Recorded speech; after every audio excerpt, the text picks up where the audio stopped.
the 6 million indigenous people of Aceh, Sumatra, and we are not masyarakat adat as Indonesia stated earlier, but we are the indigenous people of our land.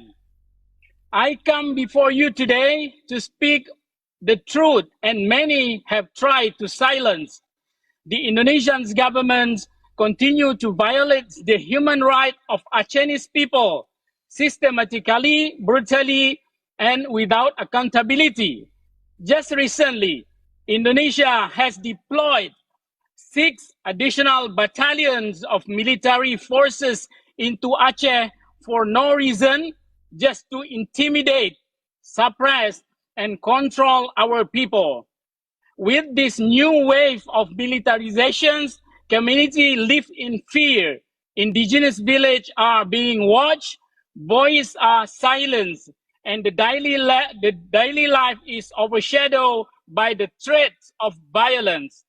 This is not new. For decades, Indonesia has committed crimes against people of Aceh.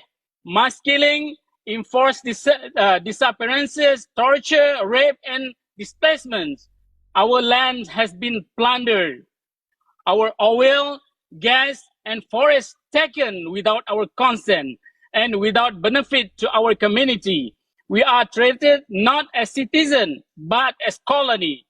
The so-called autonomy promised in 2005 Helsinki Agreement was never honored by Indonesia.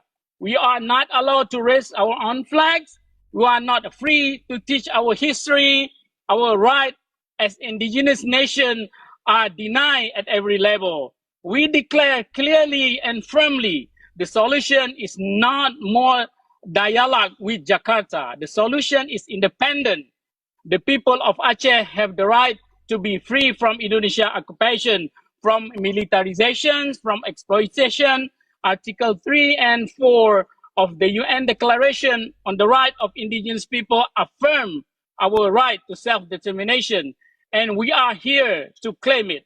We call on this expert mechanism to condemn Indonesia ongoing human rights violation in Aceh, to demand the withdrawal of military forces, and to support our struggle for independence. Indonesia must be held accountable and Aceh must be free. Insya Allah, Netanyahu akan merdeka dari penjajah Indonesia. I thank you.